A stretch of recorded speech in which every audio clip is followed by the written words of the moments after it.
ሰላም ጤና ይስጥልን አድማጭ ተመልካቾቻችን ታህሳስ 2 2018 ዓ.ም ዕለታዊ መረጃዎችና ዘገባዎች ይዤ መጥቻለሁ። መረጃና ዘገባዎችን እየተከታተላችሁ አብራችሁ እንድትቆዩ በአክብሮት ጋብዛለሁ። በሰዓት የግንባር ዝርዝር ወታደራዊ መረጃዎች፣ ዲፕሎማሲያዊ እንዲሁም ደግሞ ፖለቲካዊ መረጃዎችን ወደ እናንተ በቅደም ተከተል የማደርስ ይሆናል። እየተከታተላችሁ አብራችሁ እንድትቆዩ ነው በአክብሮት የምጋብዛችሁ። ከዲፕሎማሲያዊ መረጃዎች መካከል አሁን መነጋገሪያ ከሆኑት የዲፕሎማሲ መረጃዎች መካከል የአሜሪካ ምክር ቤት አባሉ የኢትዮጵያ መንግስት የሚቃወም ረቂቅ ውሳኔ አዘጋጁ የሚለው ዘሐበሻ በፊት ገጹ ይዞት ከወጣው ዘገባ ውስጥ ይገኝበታል። ይህንን ወደ እናንተ ላድርስ። ጆርጂያን ወክለው በአሜሪካ የተወካዮች ምክር ቤት አባል የሆኑት የሪፐብሊካን አባሉ ቦዲ ካርተር በኢትዮጵያ መንግስት ላይ ተቃውሞ የያዘ አዲስ ውሳኔ ረቂቅ አዘጋጅተው ማቅረባቸውን አስታውቀዋል። ይህ የረቂቅ የኢትዮጵያ መንግስት በክርስቲያኖች ላይ የሚፈጸመውን ግድያ ጨምሮ በርካታ ሰብአዊ መብቶችን እንደሚጥስ የሚገልጽ ሲሆን የአሜሪካ የውጭ ጉዳይ መስሪያ ቤት ይህንን ለመከላከል ሁሉንም አይነት ዲፕሎማሲያዊ መንገዶች እንዲጠቀም የሚጠይቅ የውሳኔ ረቂቅ ነው። በረቂቅ ውሳኔው ላይ የኢትዮጵያ መንግስት ክልላዊ አለመረጋጋትን አደጋ ላይ የሚጥሉ መሰረታዊ የሰብአዊ መብት ጥሰቶችን እና በአሜሪካ በአፍሪካ ቀንድ ላይ ያላትን ስትራቴጂካዊ ጥቅሞች የሚያዳክሙ እንቅስቃሴዎችን እያደረገ ነው የሚል ሀሳብ የቀረበ ሲሆን ድርጊቱንም አጥብቆ እንደሚቃወም ያስረዳል። በተጨማሪ የኢትዮጵያ ኦርቶዶክስ ተዋሕዶ ቤተክርስቲያንና የሃይማኖት ተቋማት ላይ የማስፈራራት የማሰቃየትና ግጭት የመፍጠር ኢላማ ያለው ድርጊት እየፈጸመ እንደሆነ፣ የጦርነት ወንጀል፣ በሰብአዊነት ላይ የሚፈጸም ወንጀል፣ የዘር ማጥፋት ጭምር እንዳለ ያስረዳል። የምክር ቤት አባሉ ቦዲ ካርተር ይህንን አስመልክተው በሰጡት መግለጫ የክርስቲያን እምነት መከተል ወንጀል አይደለም ካሉ በኋላ ክርስቲያኖች ላይ የሚደርሰውን ጥቃት ለመከላከል የአሜሪካ መንግስት አስፈላጊውን እርምጃ መውሰድ አለበት ሲሉም ገልጸዋል።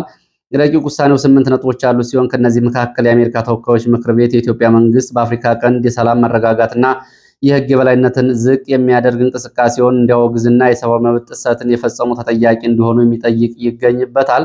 እንዲሁም የአሜሪካ ታክስ ከፋዮች ገንዘብ ለኢትዮጵያ መንግስት ተቋማት ይህንን የመብት ጥሰት ለሚፈጽሙ አካላት እንዳይሰጥም የሚጠይቅ ውሳኔ ነው ረቂቁ ጨምሮም የአሜሪካ የውጭ ጉዳይ ሚኒስቴር የሚመለከታቸው አካላት በኢትዮጵያ ውስጥ የመብት ጥሰት የፈጸሙ ተጠያቂ ሲሆኑና ሁሉን ያካተተ ዲሞክራሲያዊ ተሃድሶ እስኪፈጠር ድረስ የማዕቀብና የውጭ እርዳታ ማቆም ጨምሮ ማንኛውንም ዲፕሎማሲያዊና ኢኮኖሚያዊ ጫና እንዲያደርጉ ይጠይቃል። በተፈጸመው ጥሰት ላይ ዓለም አቀፍ ገለልተኛ ምርመራ እንዲደረግ የሚለው ይህ ረቂቅ የፕሬዝዳንት ትራምፕ አስተዳደር በአስቸኳይ ማድረግ ያለበትን 5 እርምጃዎችን ከፋፍሎ ዘርዝሯል። ከነዚህ ውስጥ አንደኛ በኢትዮጵያ መንግስት ባለስልጣናት ላይ ማዕቀብ መጣል፣ ሁለተኛ አይነተኛ ለውጥ እስኪመጣ ድረስ ለኢትዮጵያ የሚሰጠውን የሰብአዊ እና የደህንነት እርዳታ ማቆም፣ ሶስተኛ በኢትዮጵያ ውስጥ ለሚገኙና በስጋት ውስጥ ላሉ ሲቪል ማህበራት፣ የሰብአዊ መብት ተሟጋቾችና የሃይማኖት ተቋማት ድጋፍ መስጠት የአሜሪካ የውጭ ጉዳይ ሚኒስቴር ቅድሚያ እንዲሰጠው የሚሉትና ሌሎችንም እንደዚሁ ዘርዝሮ ረቂቅ ውሳኔው የጆርጂያ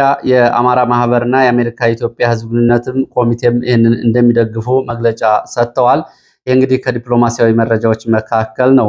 በዚሁ ወደ ፖለቲካዊ መረጃዎች ሲሄድ ታዋቂው አንጋፋው ፖለቲከኛ ልደቱ አያሌው በሚቀጥለው ምርጫ መሳተፍ በተመለከተ አንድ ሀሳብ አስተያየት አድርሷል። ትላንትና ነው እንግዲህ ጽሁፍ ያደረሰኝ። ይህንን ወደ ኢትዮ ፎከስ የግንቦቱ ምርጫ እድል ወይስ ዕዳ ይላል። ይህንን በተመለከተ እንግዲህ የአቶ ልደቱ ሀሳቦች እንዳሉ ነው። የራሳችሁንም ሀሳብ እያስቀመጣችሁ ተከታተሉ። ከአሁን በፊት በርካታ የፖለቲካ ድርጅቶች በኢትዮጵያ ውስጥ አሁን ምንም አይነት ምርጫ ለማድረግ የሚያስችል የሰላምና የጸጥታ ሁኔታ የለም በሚል ግምገማ ማስቀመጣቸውና በዚህም የሚቀጥለው ምርጫ ብልጽግና ራሱን ተመራጭ ራሱ መራጭ አድርጎ ራሱን በአንደኝነት የሚያሳልፍበት ካልሆነ በስተቀር የሚለውጠው ነገር የለም በሚል ብዙ የፖለቲካ ፓርቲዎች በዚህ ላይ አስተያየት ሰጡ ነው የቆዩት። ከዛ ባለፈ ደግሞ ሌሎቹ ደግሞ ምርጫ የሚለው በኢትዮጵያ ውስጥ በምርጫ የሚለወጥ መንግስት የለም በሚልም እንግዲህ ትጥቅ ያነሱ መኖራቸውም ይታወቃል። ይህንን በተመለከተ እንግዲህ በሰላማዊ ትግል ነው የማምነው የሚሉት አቶ ልደቱ የሚከተለውን ረዘም ያለ ሀሳብ አድርሰዋል። እንግዲህ በዚህ ላይ እንደሳቸው ሀሳብ የግንቦቱ ምርጫ እድል ወይስ ዕዳ በሚለው ላይ ይህንን እድልም ወይም ደግሞ ዕዳ በማድረግ ጉዳይ የሚወሰነው በእኛ በራሳችን ነው ሲሉ ረዘም ያለ ጽሁፍ አቅርበዋል። እንግዲህ በዚህ ምርጫ መሳተፍን በተመለከተ ጠቀሜታዎች አሉት ብለው በተለየ መንገድ መታየት ያለበት ጉዳይ በሚሉ መጪውን ምርጫ እድል ወይም ዕዳ ልናደርገው የምንችለው እኛው ነን በሚል ተቃዋሚ ፓርቲዎች የአቅምና ሁኔታ በፈቀደላቸው መጠን እጩዎቻቸውን አስመዝግበው በምርጫው ሂደት የመሳተፍ ፍላጎታቸውን ቢያሳዩ ህዝቡም የዜግነት መብቱን ተጠቅሞ በነቂስ ወጥቶ የምርጫ ካርዱን በእጁ ቢይዝ ከጉዳቱ ይልቅ ጥቅሙ ሚዛን ይደፋል ብዬ አምናለሁ ይላሉ አቶ ልደቱ። በነይታ አቶ ልደቱ በተጽዕኖና ባፈና ውስጥ ባለው ምርጫ ሂደት ውስጥ ገብቶ አቅሙና ሁኔታ በፈቀደው መጠን ተሳትፎን ማድረግ ለተቃዋሚው ጎራም ሆነ ለወቅቱ የህዝብ ትግል የሚከተሉትን 6 ጥቅሞች ያስገኛል ሲሉ የተለያዩ ነጥቦችን አስቀምጠዋል። አንደኛ፣ ተቃዋሚ ፓርቲዎች በምርጫ ተወዳድረው በህዝብ ድምፅ ለመዳኘት ያላቸውን ቁርጠኝነት ለህዝቡና ለዓለም አቀፉ ህብረተሰብ በማሳየት የፕሮፓጋንዳ የዲፕሎማሲ ድጋፍ እንዲያገኙ ያስችላቸዋል። ሁለተኛ፣ ተቃዋሚዎች አገዛዙን በነፃና ፍትሐዊ ምርጫ ፈጽሞ እምነት የሌለውና አፋኝ ኃይል መሆኑን የበለጠ በተግባር ለማጋለጥ ሂደቱን ሊጠቀሙበት ይችላሉ። ሶስተኛ፣ በተጽዕኖና ባፈና ውስጥም ሆነው ተቃዋሚዎች በጋራ ትብብር ያላቸው አቅም ሁሉ አሟጠው አዲስ አበባ ከተማ ላይ ቢወዳደሩ በ1997 ዓመተ ምህረት የምርጫ ሲሆን እንደታየው ቢያንስ ርዕሰ ከተማዋን ካገዛዙ የመንጠቅ ዕድል ሊኖራቸው ይችላል። ያገዛዙ የአፈና ድርጊት በተጨባጭ ካጋለጡ በኋላ ተቃዋሚዎች ምርጫ ማዕቀብ ወይም ደግሞ ቦይኮት ማድረግ ይጠቀሙበታል። ከወሰኑም ተሳትፏቸው ውሳኔያቸውን የበለጠ ምክንያታዊና ጠንካራ ያደርገዋል። አምስተኛ፣ ምርጫ የሚያቅበው ተቃዋሚ ጎራ ብቻ ሳይሆን ምርጫ ካርድ በእጁ የያዘው አብዛኛው ሕዝብ ጭምር እንዲሆን ማድረግ ከቻሉም በይስሙላ ምርጫ ሂደቱን ራሱን አሸናፊ ህጋዊ መንግስት አድርጎ ለማቅረብ የሚሞክረውን የአገዛዝ የበለጠ ቅቡልነት ወይም ደግሞ ሌጂቲሜሲ ለማሳጣት ያስችላቸዋል። ሌላው ተቃዋሚዎች በአገዛዙ ባፈና እንጂ በህዝብ ያልተመረጠ መንግስት መሆኑን ከፍ ሲልም በተጠቀሱት መንገዶች በብቃት ማሳየት ከቻሉም ወደፊት ህዝቡ በህዝባዊ እምቢተኝነት ትግል አገዛዙን ለማሸነፍ የሚያካሂደውን ትግል የበለጠ ምክንያታዊና ህጋዊ እንዲሆን ያስችለዋል። በተለይ አዲስ አበባን በምርጫ አሸንፈው በእጃቸው ካስገቡ ይላሉ። እንግዲህ በእርግጥ አዲስ አበባን በእጅ ማስገባት ይቻላል ወይ? ያው እንደ ሀሳብ እንግዲህ የሚዲያ ላይ ውሎ አድማጭ ተመልካቾች የየራሳቸውን ሀሳብ እንዲሰጡ ነው እንጂ አሁን ባለው ተጨባጭ ሁኔታ አዲስ አበባን ወደድ ብልጽግና ለምን እንደሚፈልገው በውል ይታወቃል። ከምርጫና ከፖለቲካ ባለቤትነት ባሻገር ምን እያደረገበት እንደሆነ በግልጽ ይታወቃል። ለማንኛውም አቶ ልደቱ አዲስ አበባን ተቃዋሚዎች በምርጫ አሸንፈው በእጃቸው ቢያስገቡ አንደኛ በህዝባዊ እምቢተኝነት ትግል አገዛዙን የማሸነፋቸውና ሀገሪቱን ከህልውና ጥፋት የመታደጋቸው እድል የበለጠ ይሰፋል ይላሉ። ከዚህ በተቃራኒ ተቃዋሚ ፓርቲዎች በምርጫው ባይሳተፉ አገዛዙ የሚከተሉትን 4 ጥቅሞች ሊያገኝና የበለጠ ተጠናክሮ በስልጣን ላይ የመቆየት እድል ሊፈጥር ይችላል ነው የሚሉት።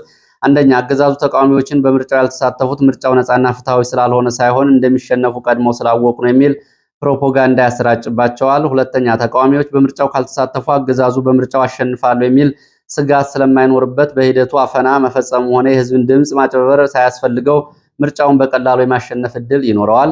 ሶስተኛ፣ ተቃዋሚዎች በምርጫው ካልተሳተፉ የተቃዋሚው ጎራ ደጋፊ የሆነው አብዛኛው ህዝብ አስቀድሞ ተስፋ በመቁረጥ የምርጫ ካርድ ሳያወጣ ስለሚቀር አገዛዙ ድምፅ ለመስጠት ካርድ ካወጣው ህዝብ ውስጥ የአብዛኛውን ድጋፍ አግኝቶ ምርጫውን በቀላሉ በማሸነፍ ቢያንስ በውጭ መንግስታት ዘንድ ብድርና እርዳታ ለማግኘት የሚያስችለውን የተሻለ ቅቡልነት ሊያረጋግጥበት ይችላል።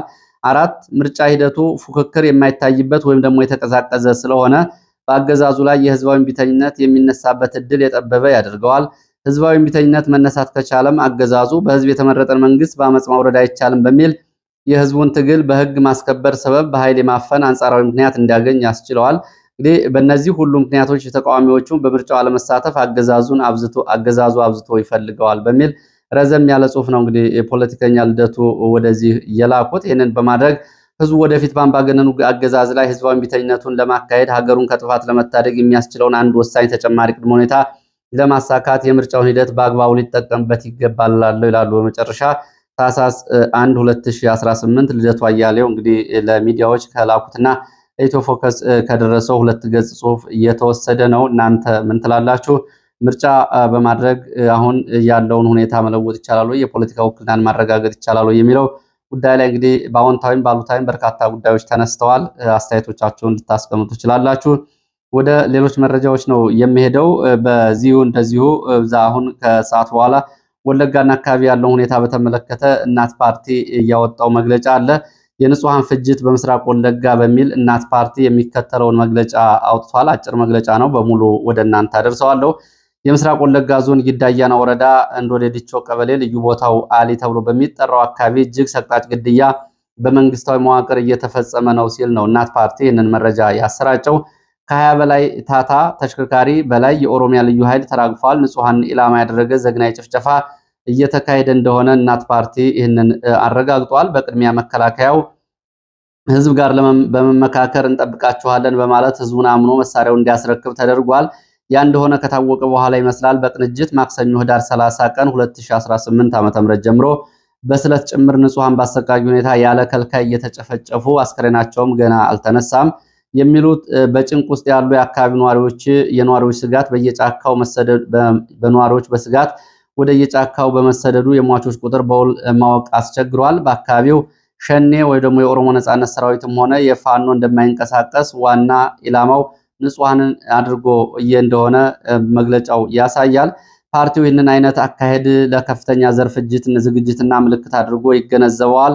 ድርጊቱንም በጽኑ ያወግዛል። አካባቢው ከዚህ ቀደም ተደጋጋሚ ዘር ፍጅት ይካሄድበት የነበረ በመሆኑ ይታወቃል። ስለሆነም በአካባቢ የሚንቀሳቀሰው የክልሉ ልዩ ኃይል እንዲህ ካለው እኩይ ድርጊት እንዲታቀብና መከላከያ ሰራዊቱ በቦታው ተተክቶ መሳሪያ ሲያስወርድ ቃል በገባው መሰረት ህዝቡን እንዲጠብቅ፣ ያ ካልሆነም የህዝቡን መሳሪያ እንዲመልስና ህዝቡ ቢያንስ ራሱን እንዲከላከል እንዲደረግ እየጠየቀ ይህ ሳይሆን ቢቀርና ለሚደርሰው ፍጅትም መንግስት ሙሉ ኃላፊነቱን እንደሚወስድ ለማሳሰብ እንወዳለን ይላል እናት ፓርቲ።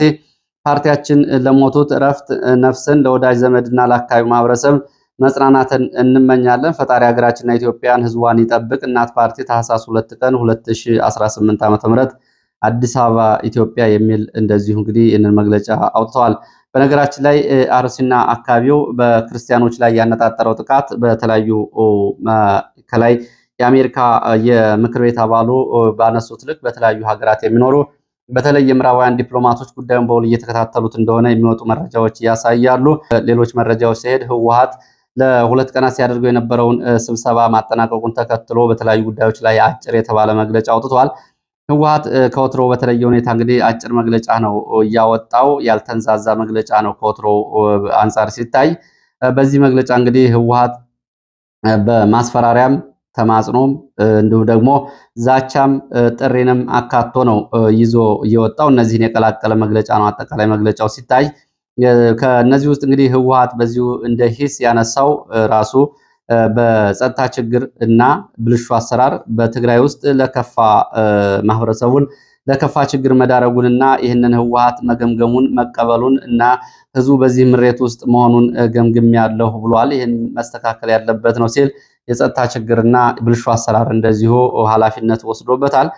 ሌላው የፕሪቶሪያ የሰላም ስምምነት አደጋ ላይ መውደቁን ህወሓት እንደዚሁ ይህንን በመግለጫው አንስቶ በአስታራቂ የነበሩና ሽማግሌ የነበሩ በአካላት በአስቸኳይ ጣልቃ በመግባት ማስተካከያ እንዲያደርጉበት ጠይቋል። ስምምነት አፈጻጸሙ እንዲገመገም ነው የጠየቀው። በዚህ በኩል የፌዴራል መንግስቱን ሙሉ በሙሉ የፕሪቶሪያን የሰላም ስምምነት በአደጋ ላይ እንዲወድቅ አድርጓል በሚል ወንጅሏል።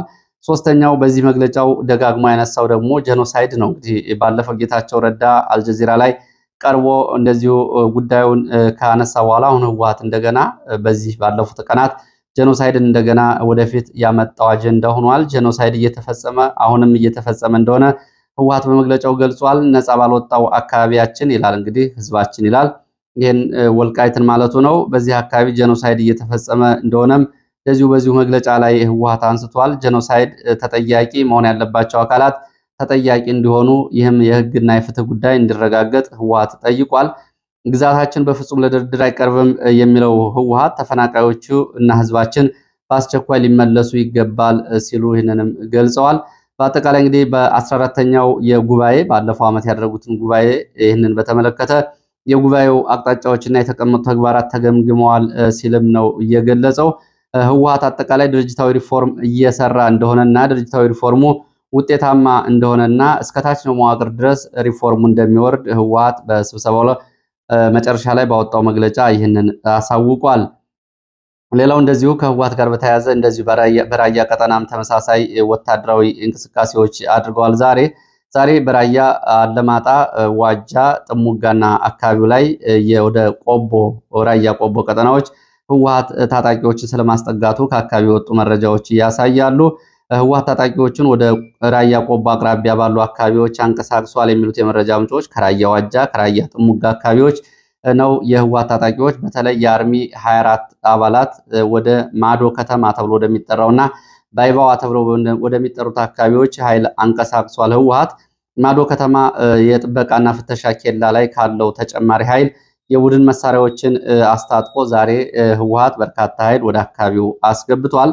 ከጥሙጋ እንደዚሁ ወደ ዋጃ ከጠዋት 2 ሰዓት እስከ 4 ሰዓት ድረስም በርካታ ኃይል በእግረኛ እያስገባ ነበር። ቁንቁራ ተብሎ የሚጠራው ቦታ ላይ የነበረው ካምፕ ተጨማሪ ኃይል አመሻሹንም እንደዚሁ አስገብቶበታል ሲሉ የአካባቢ የመረጃ ምንጮች ገልጸዋል።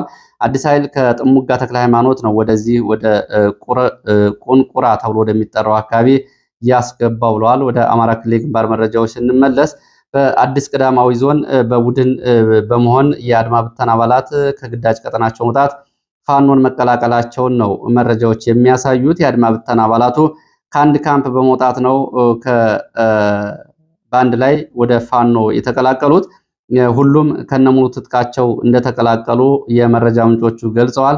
ብዛታቸው 7 ነው። በተመሳሳይ እንደዚሁ በሸዋ ቀጠናም አንድ የሻምበል ጓድ መሪ የኮማንዶ አባል የሆነ የመከላከያ አባል ከነሙሉ ትጥቁ ወደ ፋኖ ተቀላቅሏል። የአድማ ብተና አባላትና የመከላከያ አባሉ ከፋኖ ጋር ሆነው መታገል እንደሚፈልጉ መግለጻቸውን እንዲሁም ደግሞ የፋኖ ሰራዊት አባላት ደግሞ ደማቅ አቀባበል እንዳደረጉላቸው ከየአካባቢ የወጡ መረጃዎች ያሳያሉ። ወደ ቢቸና ስንሄድ ምስራቅ ጎጃም በቢቸና ከተማ በሚገኝ የአድማ ብተና ጊዜያዊ ካምፕ ላይ በሌሊት ድንገተኛ ተኩስ ሩምታ ተከፍቶ እንደነበር መረጃዎች ጠቁመዋል። በቢቸና ከተማ በህዝብ ተቋም ውስጥ በጊዜያዊነት ሰፍሮ በሚገኝ የሚሊሻና የአድማ ብተና ካምፕ ላይ ድንገተኛ ጥቃት ተፈጽሟል። ከሌሊቱ 7 ሰዓት በዚህ ጥቃት የደረሰ ጉዳት ይኑር አይኑር የታወቀና የተረጋገጠ ነገር የለም ሲሉ ነው የመረጃ ምንጮቹ እየገለጹት። ለግማሽ ሰዓት የቆየ ተኩስ ነበረ። በተኩሱ ግን የደረሰ ጉዳት ስለመኖሩ የሰማ ነው የለም ሲሉ ነው የገለጹት። ወደ ሸዋ ሸራቤል ወረዳ ደል ተብሎ በሚጠራ ቦታ ዛሬ ማለዳ የድሮን ጥቃት ተፈጽሟል። በዛሬ ታህሳስ 2 2018 ዓ.ም ረፋድ ላይ በተፈጸመው የድሮን ጥቃት የደረሰው ጉዳት በውል አልታወቀም። ጉዳቱ እየተጣራ ነው። በሰዎች ላይ በንብረት ላይ ያደረሰው ጉዳት እየተጣራ ነው። እንግዲህ ባለፉት 2 ዓመታት ከ7 ወራት በአማራ ክልል ጦርነት ከተጀመረ በኋላ በየቀኑ የተያዙ ማስታወሻ ላይ ጽሁፎች እንደሚያሳዩት ከ300 በላይ የድሮን ጥቃቶች ተፈጽመዋል። በድሮን ጥቃቱ ንጹሃን ሰላማዊ ሰዎች፣ ሐኪሞች፣ መምህራን እንዲሁም ደግሞ ልዩ ልዩ ባለሙያዎች ምርኮኛ ወታደሮችን ጨምሮ በርካቶቹ ጉዳት ደርሶባቸዋል። በጤና ተቋማት፣ በትምህርት ተቋማት፣ በሃይማኖት ተቋማት እንዲሁም ደግሞ በአገልግሎት መስጫ ሌሎች ተቋማት እንዲሁም ደግሞ በተሽከርካሪዎች ላይ በተፈጸሙ ጥቃቶች እንግዲህ በርካታ ውድመት ደርሷል። በእነዚህም በኢትዮጵያ የውጊያ ዘመናዊ የአየር ኃይል የውጊያ ታሪክ ውስጥ ምናልባት ሰው አልባ አውሮፕላኖች ወደ ውጊያ ጥቅም ላይ ከዋሉ በኋላ ይህንን ያክል ጥቃት የተፈጸመበት ጊዜ የለም። ከፍተኛ የድሮን ጥቃት እየተፈጸመው ባለፉት 2 ዓመታት ከ7 ወራት በአማራ ክልል እንደሆነ የየዕለቱ የማስታወሻ መረጃዎች ይህንን እያሳያሉ። እንግዲህ የድሮን ቴክኖሎጂ ኢትዮጵያ አየር ኃይል ከታጠቀ በኋላ በርካታ ድሮኖችን ድብደባ ያደረገው በአማራ ክልል እንደሆነ ነው መረጃዎቹ የሚያሳዩት። ሌላው እጅ የሰጡ የፋኖ አባላትን ተልዕኮ በተመለከተ እንግዲህ በአንድ የፋኖ ከፍተኛ መሪ እጅ የሰጡ የፋኖ አባላት የቀድሞ የፋኖ አባላት ይህንን በተመለከተ በአስተያየት ያደረሰ አንድ የፋኖ መሪ እነዚህ እንግዲህ የፋኖ ዋና ዋና መሪዎችን ጠቁመው ለማስያዝ እንዲሁም ደግሞ ባሉበት ቀጠና በመረጃና በስለላ አብረው ከመንግስት ወታደር ጋር በመሄድ ለሚያደርጉት አስተዋጽኦ ከፍተኛ የሆነ ገንዘብ ቃል ተገብቶላቸዋል ነው የሚለው። ፋኖ ዘመነ ምህረት እንደሚናገረው በእነዚህ ለመንግስት እጅ በሰጡ የቀድሞ የፋኖ አሁን የሚሊሻ አባላት በእናንተ መረጃ መሰረት እርምጃ ከተወሰደበት ለምሳሌ እሱን ራሱን ገልጾ እርምጃ ከተወሰደበት ለእናንተ ልዩ ሽልማት እንሰጣለን በሚል ለአስናቀው ሽጉጤ፣ አብነት መንግስቱ የተባሉ የቀድሞ የጎንደር የበጋሻው ክፍለ ጦር በማክሰኝ ዙሪያ ይንቀሳቀሱ የነበሩ ሰሞኑን እጅ የሰጡ ናቸው። እንግዲህ ዲሽቃም ጭምር ይዞ ነው ይሄ አብነት መንግስቱ ወደ መንግስት እጅ የሰጠው። እነሱ በሚሰጡት መረጃ መሰረት ፋኖ ዘመነ ምህረት 2.5 ሚሊዮን ብር ተደራድረውብኛል፣ ይህን መረጃ አግኝቻለሁ ነው የሚለው። ቀድሞ በገታ በዝርፊያ 55 ገበሬዎችን መሳሪያ በመንጠቅ የተባረሩት እና ተደጋጋሚ እርምጃ የተወሰደባቸው ናቸው እነዚህ አሁን ለመንግስት እጅ የሰጡት። ዛሬ ደግሞ እንግዲህ ይህንን መንግስትን ኃይል እየመሩ በእኛ ላይ በቀል ለመፈጸም እየተንቀሳቀሱ ነው ብለዋል። በነገራችን ላይ የፋኖ መሪዎች ከሚናገሩት ንግግር ውስጥ ውሃ የማይቋጥረው እነዚህ አሁን ለመንግስት እጅ የሚሰጡት ቀድሞም እንደዚህ ናቸው የሚለው ነው። ቀድሞው እንደዛ ከሆኑ ምን እየሰሩ እርምጃ ሳይወስዱ በህዝቡ ላይ 55 መሳሪያ አስወርዶ አሁን ለመንግስት እጅ ሲሰጥ ምን እያደረጉ ነበር የሚለው አብሮ የሚነሳና እነሱንም የታሪኩ አካል የሚያደርጋቸው ቢሆንም ለማንኛውም እንግዲህ ይህንን በተመለከተ ዛሬ በደንቢያ በ5 አቅጣጫዎች የኃይል መንግስት ያሰማራ እና ዘመቻ ሲያደርግ እነዚህ እነ አስናቀው ሽጉጤን ይዞ ነው ዘመቻ ያደረገው። እስከ 2.5 ሚሊዮን ብር ቃል ተገብቶላቸው ይህንን እያደረጉ እንደሆነ ፋኖ ዘመነ ምህረት ይህንን ተናግሯል። ያው በተደጋጋሚ በየቀኑ በሚወጡ መረጃዎች ይህም ጥቆማ ሲሰጥበት የነበረ ጉዳይ ነው። አሁን የፋኖ መሪዎች ያሉበትን ቦታ የሚጠቁሙ እንዲሁም ደግሞ ዘመቻዎችን የሚመሩ የተለያየ ጥቅማ ጥቅም ቃል ተገብቶላቸዋል የሚለው አዲስም አይደለም። ከዚህ አንጻር ግንኙነታቸውን ጥንቃቄ እንዲያደርጉ የተለያዩ ማሳሰቢያዎች ሲወጡ ነበር የቆየው። ለማንኛውም በተለያዩ አካባቢ ያሉ የፋኖ መሪዎች ዛሬ እንግዲህ እጅ ሰጥተናል በሚል መግለጫ እየሰጡ ያሉ በተለይ በኃላፊነት ደረጃ በእዝ በክፍለ ጦር ያሉ የተለያዩ መረጃዎችን፣ ስምሪቶችን፣ እቅዶችን ጭምር ያሏቸው ስለሆኑ ከዚህ አንጻር ጥንቃቄዎች ያስፈልጋሉ የሚባለው ለዚህ ነው። ለዚህ ሰዓት የነበሩኝ መረጃዎች እነዚህ ናቸው። ስለተከታተላችሁ በእጅጉ አመሰግናለሁ። በሌላ ተመሳሳይ መርሃ ግብር እስከምንገናኝ መልካም ጊዜ